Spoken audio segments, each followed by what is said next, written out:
Hello, everyone. How are you doing? Good morning, good afternoon, good evening, based on your location. Yes, I am Engineer Deire Yusuf, uh, founder of Informed Generation Technology. Please subscribe to my YouTube channel so that you can also get update about subsequent posts, like my videos, and drop a comment at least so that I will know that you are following. And if you have a question, yeah, visit the comment section also. And then from there, you can get an answer.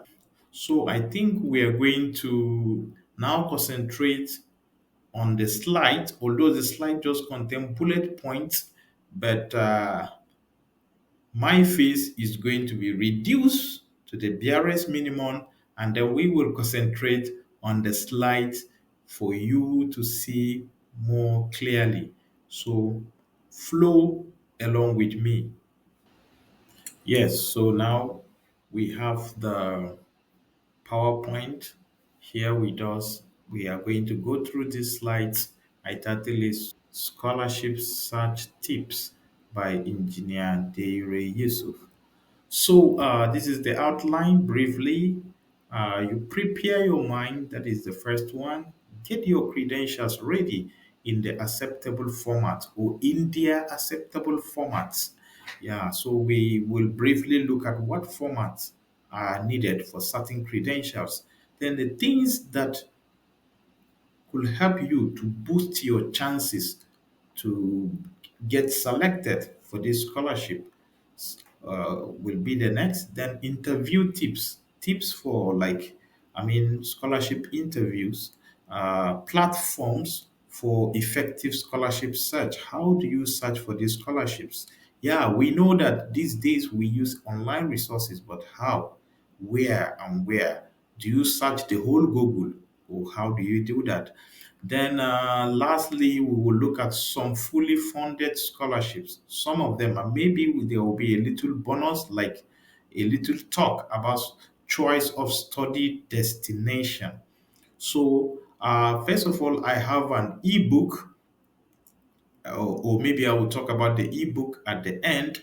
But most of these things are captured in the ebook, and the ebook is selling at just 3,000 naira presently on seller.co. So, okay, we are not starting with credentials yet. So let's stop at the outline while I will. Okay, let me be displaying the outline while I give some discussion on preparing your mind. By preparing your mind, I mean if you think or if you believe that you deserve to study under scholarship abroad or you deserve to study abroad, you have to prepare your mind. You have to get ready. I mean, you are going to definitely pass through procedures, you pass through stages.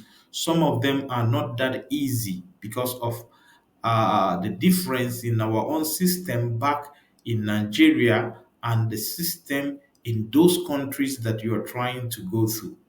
So they will require certain document and they will require them in certain format, and they will uh, be requesting you to do one thing or the other within a short or maybe even lengthy time frames, you know, and then it won't be easy. They may require, for example, they may require certain credentials that to obtain them in Nigeria are so difficult.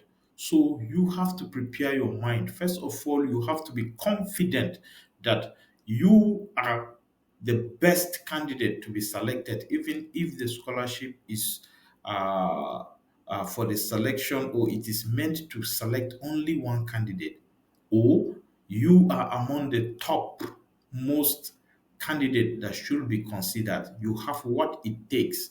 You should be proud of the results you have, your motivation, your work experience, your skills, and everything. Put them together. Be confident. Be confident. If you are not confident, you cannot go through, because it is not that easy the way you are seeing it. Many people maybe might be abroad, and then you are thinking that they just got it on a platter of gold. No, no. Some of them, anyway, may not really suffer, but maybe they use their monies to employ some agents to help them do everything. So when we go through the content of this very particular uh, uh, webinar, you are going to understand that wow, it is not easy to do it on your own, but it is possible. Yeah, I encourage people to do it themselves. Yeah, there is this abbreviation known as DIY, do it yourself. Yeah, you know, my nickname is DY because my name is Deire Yusuf, but now my nickname is DIY.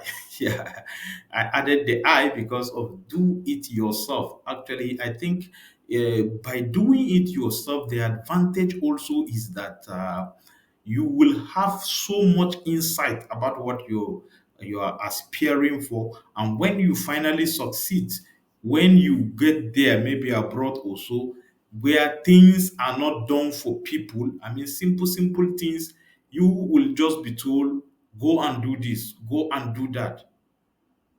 I mean, you don't expect to be taught everything in this uh, information age. In fact, we have even exceeded the basic information age. Now we are in Industry 4.0, right? The fourth industrial uh, revolution, which has gone beyond that, which is even cyber physical in nature. I mean, but in this time of digital transformation, let me say, you can't expect that, for example, if your professor just told you, this assignment you submitted, I don't like the way you did the referencing. Go and go and download EndNote and make use of it.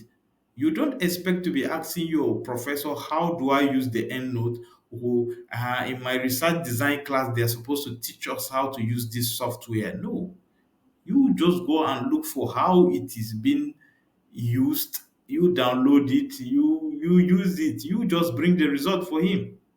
Yeah, he may even say that, oh, I don't accept my work in Microsoft Word format. I need it in LaTeX. You have to go and look for LaTeX. What is even LaTeX maybe to you? Maybe you have never heard about it. Then how is it done? You have to go and learn, even if you're going to look for tutorials on YouTube or so to get everything in order and present to your professor. So even in the process, when you are applying, you will come across certain things that are so new to you. For example, they may require CV from you, but maybe they will give you a particular format and say, maybe if it is in Europe, they will say the Europass CV format. You don't start asking them, how will I go about or whatsoever. If you're given the link, you should be able to create your Europa CV. Yeah, the link, everything, you will get your information online on how to do it, to just transform your original CV or the existing CV into Europa's format.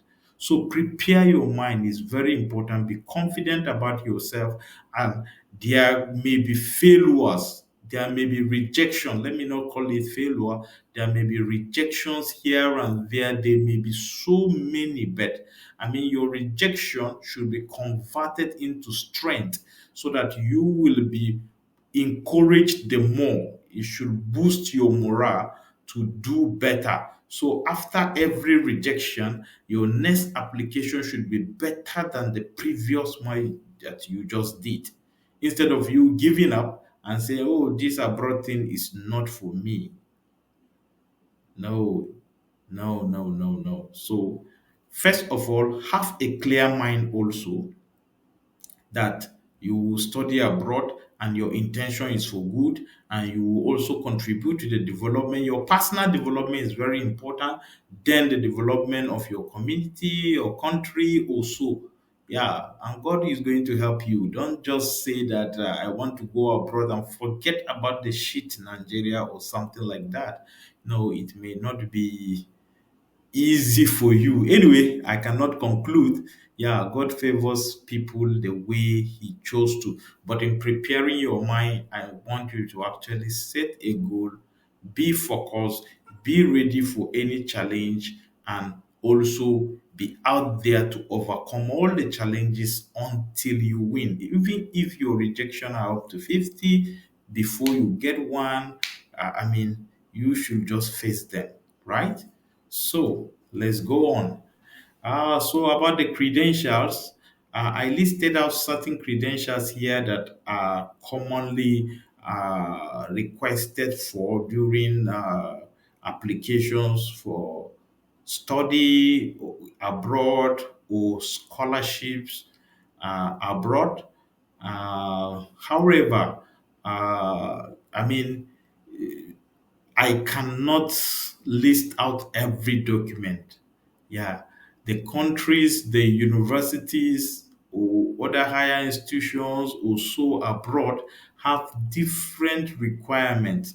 So I am just giving some of the general ones, but they can request for a particular document that you have never heard of. Maybe you even ask your friends that are abroad and they never heard of it, even when they are going to the same university that you are applying to, because during their time that they're going there or that they were applying, maybe uh, such a requirement has not been included.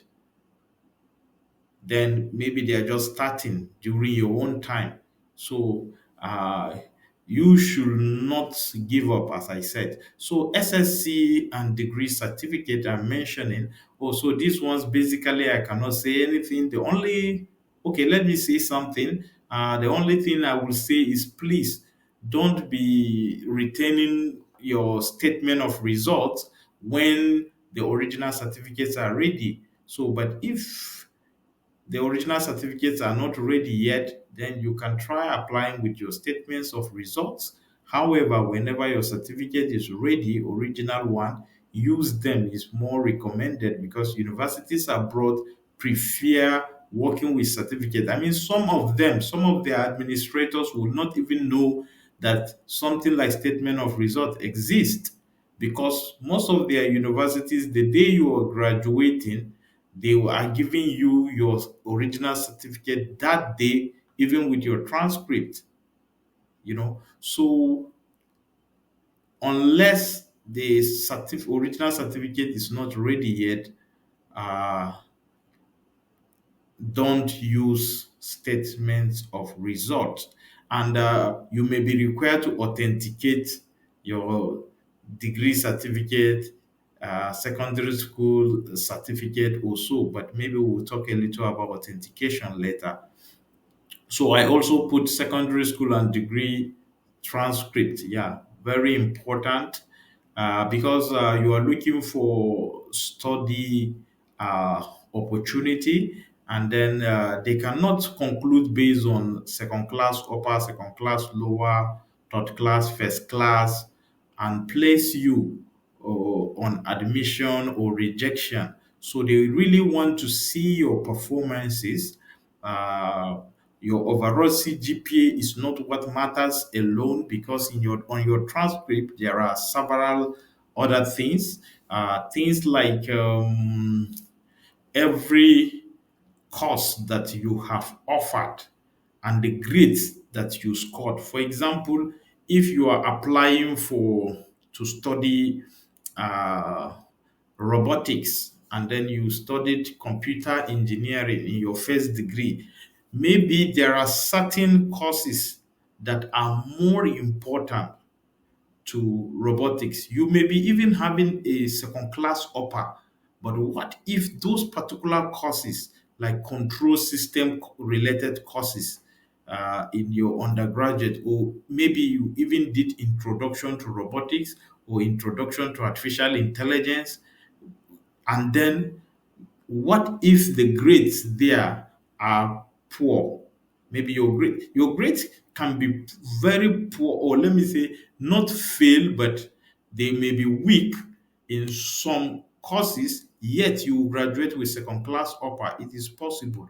So what they check or what they look for in a transcript is more than your overall CGPA. They are looking at your subject combination also, and then it it also validates your degree result. It's like an authentication to your degree result, like a backup that you actually finish, because they need that stamp. They are seeing the original official stamp on your transcript. So, but if they are looking for a copy of your transcript, in that case, most of the time they will just look for a photocopy that has been notarized.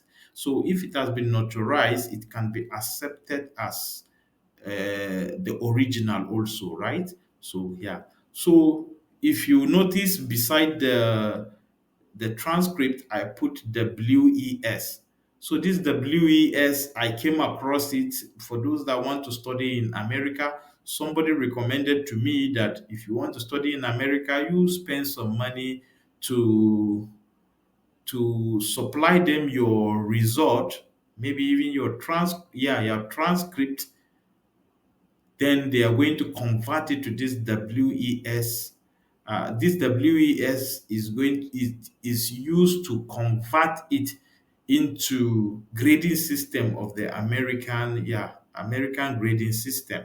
So something like that, so that you will know where you belong to when you are looking at it from the perspective of ranking in for American schools, right?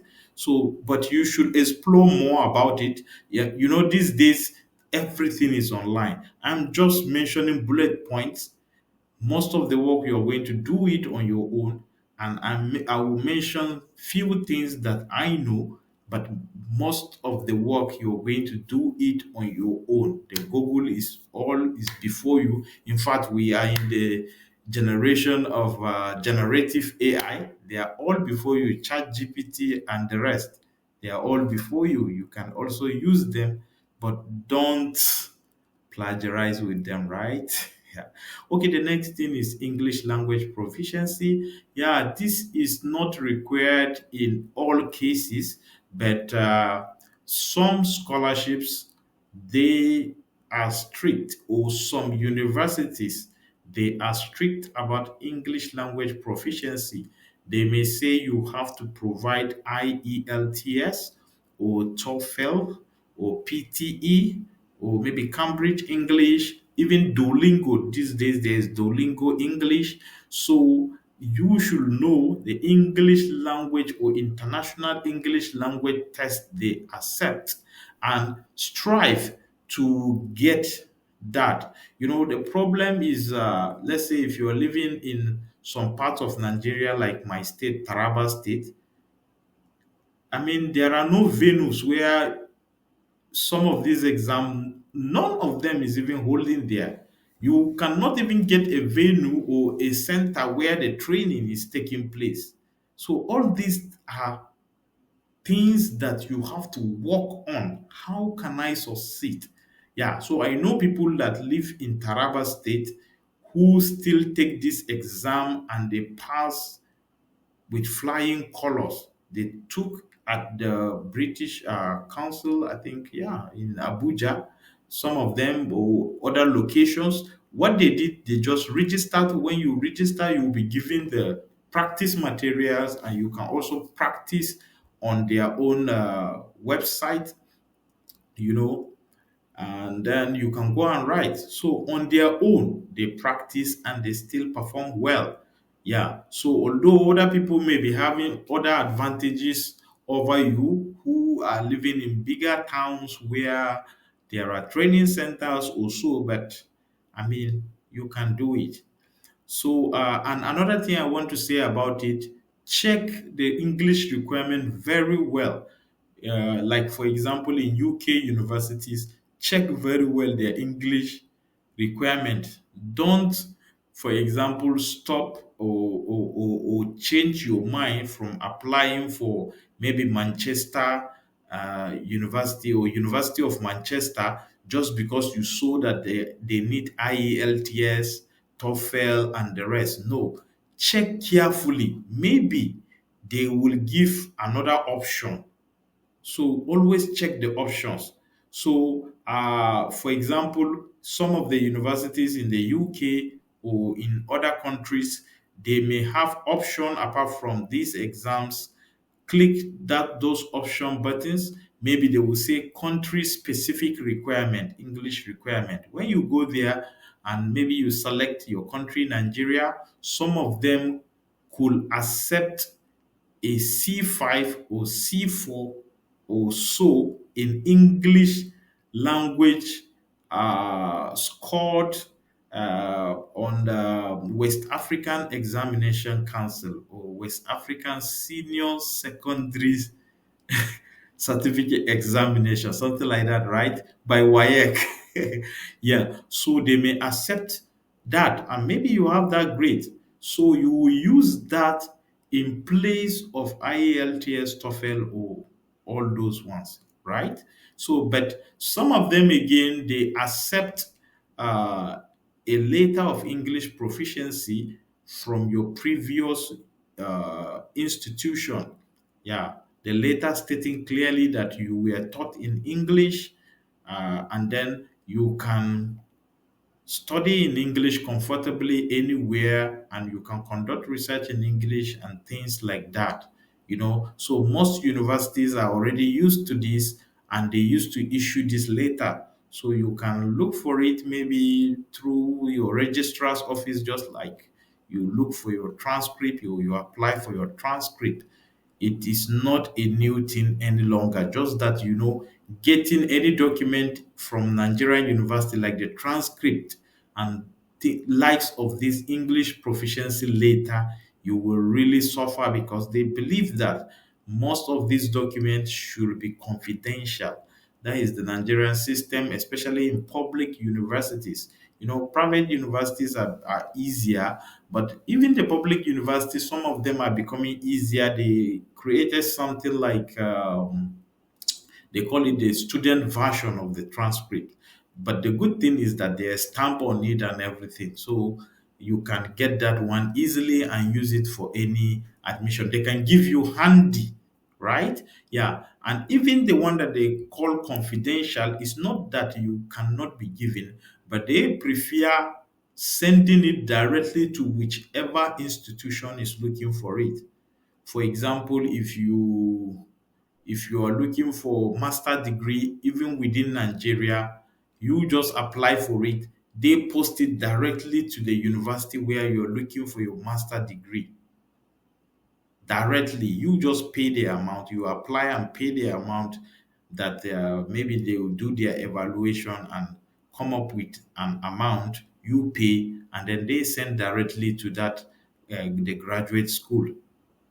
So, if you are facing this problem, you really, really have to work hard to get your transcript. You need the hard copy.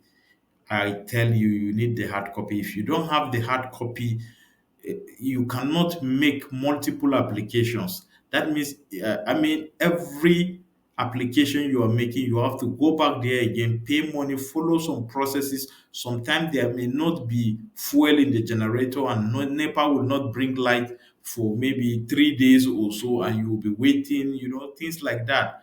We even fuel generators so that we will get our transcripts and other documents. So, so I mean, just go to that length, make sure you get it. Those people that you have good relationship with back then in the university, follow them, follow through them to get your own copy. Or one of the strategies you can use, if there is another high institution close to you that is doing a program that of higher degree, maybe more than the one that you already have, you can use their address. You can contact somebody maybe in their registrar office or the department, related department. use their addresses so that uh, your transcript can be posted to such addresses, and then the person you have there will pick it up and give it to you, right? So we have to go some, take some giant steps so that we get this document, because I encourage us to make multiple application, because you can't tell, despite having first class, you may face rejections. I'm telling you, rejections, serious rejections. Okay, so the next document is international passport. This is so important also. In some of the cities where people are not, let me say, the population is not dense, or international businesses are not so much. Even within that day, you can get your international passport at the office of the Nigerian immigration. So I don't know the cost now. I know that this year the amount has been increased. So look for how much it costs. And now you can also apply online. Then when you are invited, you go physically and complete the process. So look for anything that can work for you, maybe the cheap alternative. However, there are scholarships that can accept application without having international passport at the initial stage. But the truth is that for you to travel abroad, you need an international passport to get the visa. So maybe some of them, it is when you are succeeding, then it becomes mandatory for you to get an international passport. But the problem is that some scholarship are looking for the international passport even at the point of application from the very beginning. That is why I think it is good, if you have the money, if you can afford, why not just have it? Even the one for 5 years. You can even go for the one for 10 years. You don't have to apply for the one for 64 pages, 32 pages is the least, I think. So you can get that one. Your only problem is to use it as an identification document, and also an acceptable identification document during scholarship application. Yeah, so study plan is another thing. Study plan is so important. Yeah, you have to know what you want to do. You based on your background story, your passion and whatsoever, or your foundation and everything that made you conclude that you are good fit to study the program you're going for, and maybe to be awarded the scholarship and everything. You should be able to give a study plan related to that. Sometimes some scholarships, they don't call it study plan. You may see personal statement, or you may come across what they call motivation letter or motivational letter. Yes. So, as I said, there are templates of most of these things online these days. Just do your own search. Google is there for you. Generative AI are there for you. Everything, but don't copy everything exactly the way they are. In fact, don't even follow template too much. Yeah, just get an idea and create your own. Let it be unique, so that it will not be something that is too common, maybe to the professors or to the screening body, and then leading to you getting disqualified or something, right? So everything, you just look at how it is, create your own. For example, CV, my first CV, I just saw somebody's CV or whatsoever. I created my own. I didn't take his own and start changing from his name to my name and the rest directly. No, no, no, no. I created my own. I mean it. Print it out, keep it aside, bring the computer. Oh, this and this and these are the things that are usually on a CV. So, but let me create my own. Do you understand?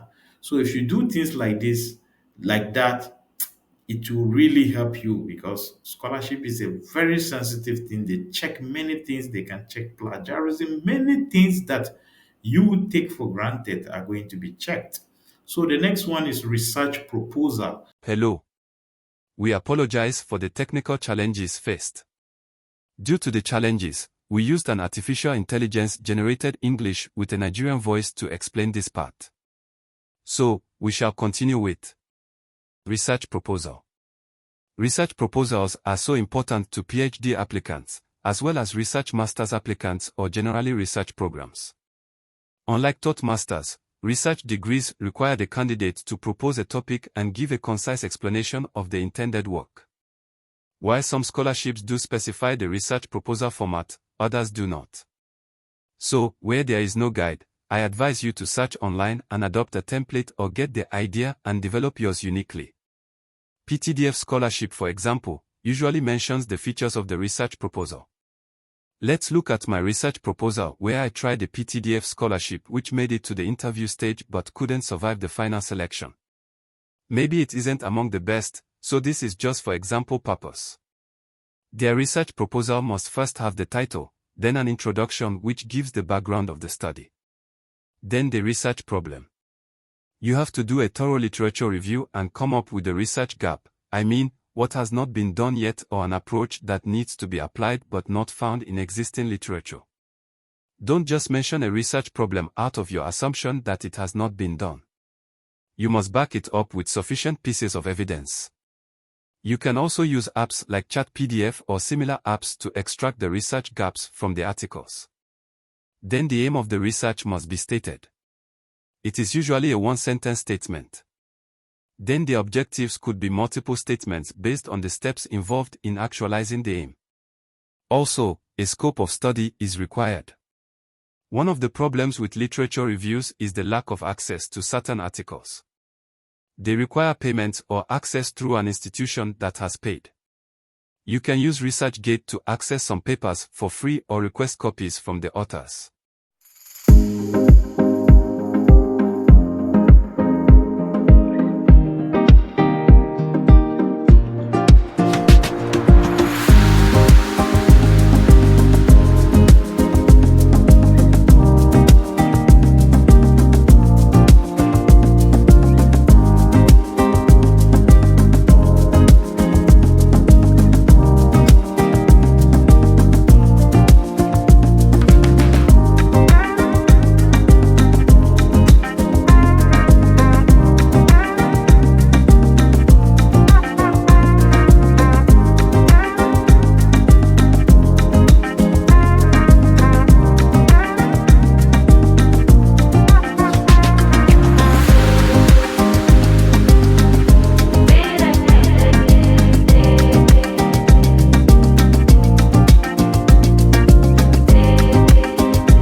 Or use the Sci-Hub to unlock some papers.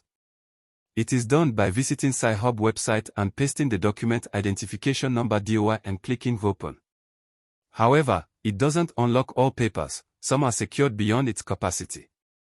Sometimes, you can review the literature just from the abstract because the abstract is always free to access.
Summarized literature and methodology.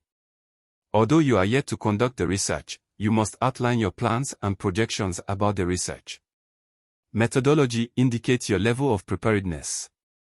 Apart from outlining the approach to use, the research framework can be added in the form of a block diagram or flowchart and so on to add to the beauty of it. Also, you can break the methodology into time frames as done in project management where resources like the Gantt diagram are used. Don't copy my work, it was too broad. I think the best methodology should be narrowed more to the topic. Try to be specific as much as possible.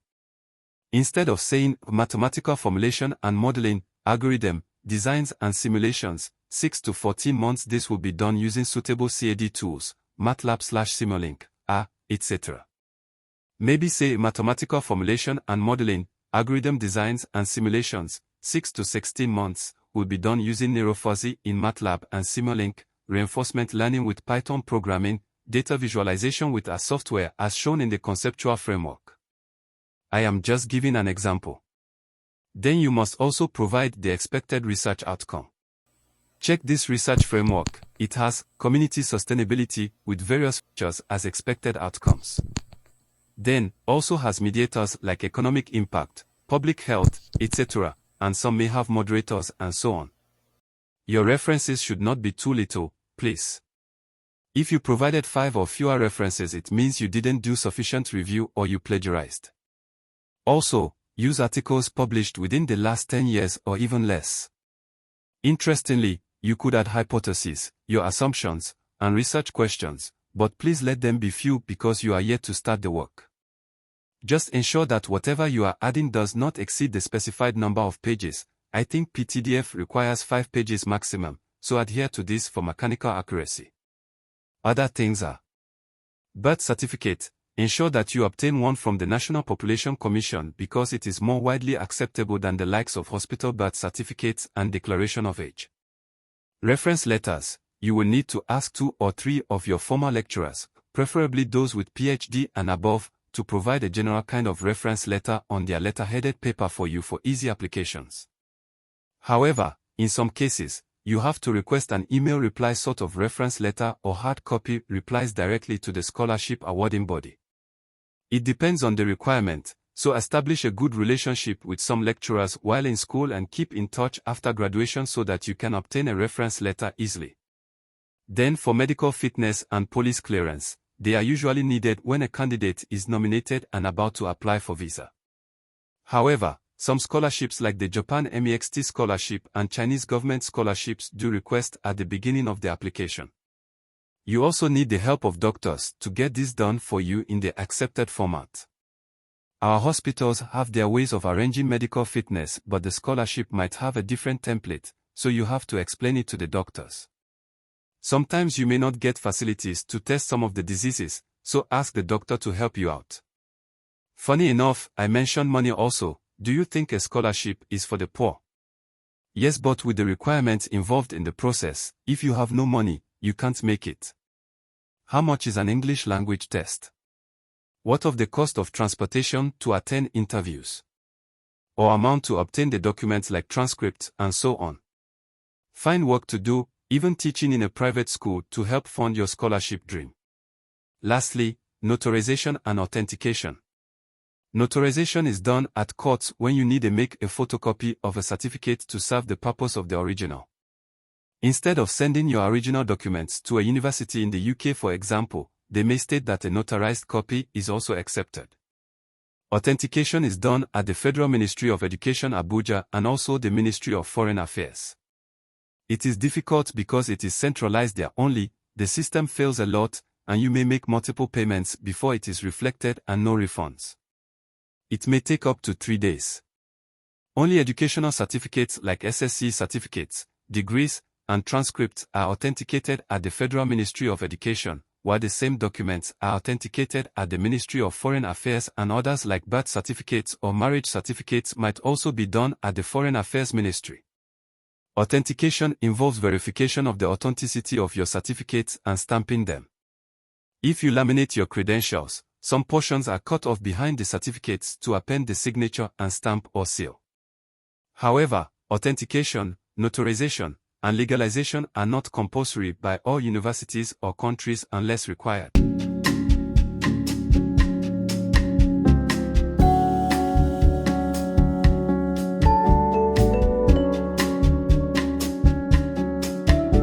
I wish to offer you an opportunity to get scientific publications that restrict access for you.